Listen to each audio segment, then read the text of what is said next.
ensuite vraiment questionner son entourage, ok? Parce que notre environnement est assez social. C'est tellement social qu'on est toujours très entouré des gens.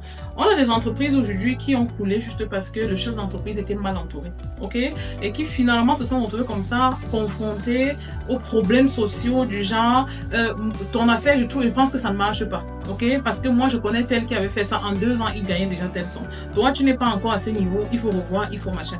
Donc il faut vraiment revoir son entourage. Autant on peut être très entouré, mais pas de la bonne personne, ok? Nous aujourd'hui on conseille fortement à tous ceux qui ont fait face à un échec entrepreneurial de vraiment se faire accompagner par un coach. J'ai trouvé un expert, qui que ce soit, mais vraiment trouver quelqu'un d'expérimenté, quelqu'un de qualifié qui va les aider non seulement dans la première étape de faire le bilan, de réussir l'analyse, mettre le doigt sur ce qui n'a pas marché et les aider comme ça à rebondir. On est curieux quand même de voir à quel point la communauté africaine est encore très restreinte par rapport à l'accompagnement.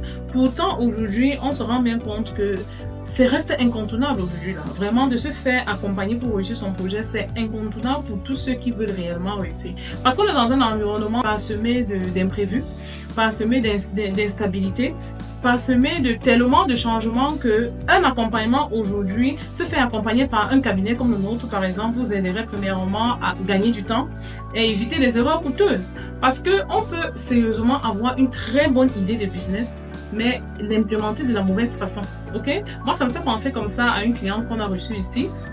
La dame, elle venait de Belgique, elle venait de Bruxelles.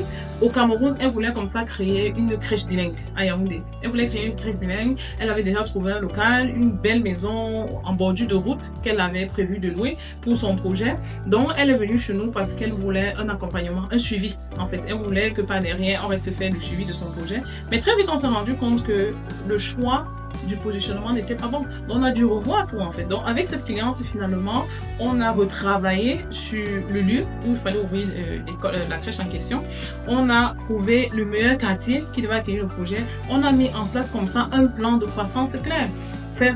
Finalement, ça a repoussé le délai de réalisation du projet, mais aujourd'hui, avec du recul, elle se rend compte que si elle avait fait ça à l'endroit où elle voulait, comme elle pensait, parce qu'elle était venue avec une vision arrêtée en fait. Et ça, c'est un peu le classique qu'on a au quotidien, c'est-à-dire des gens qui viennent avec des diagnostics déjà tout faits. Moi, je vais faire ceci et voilà comment je vais faire ça en fait.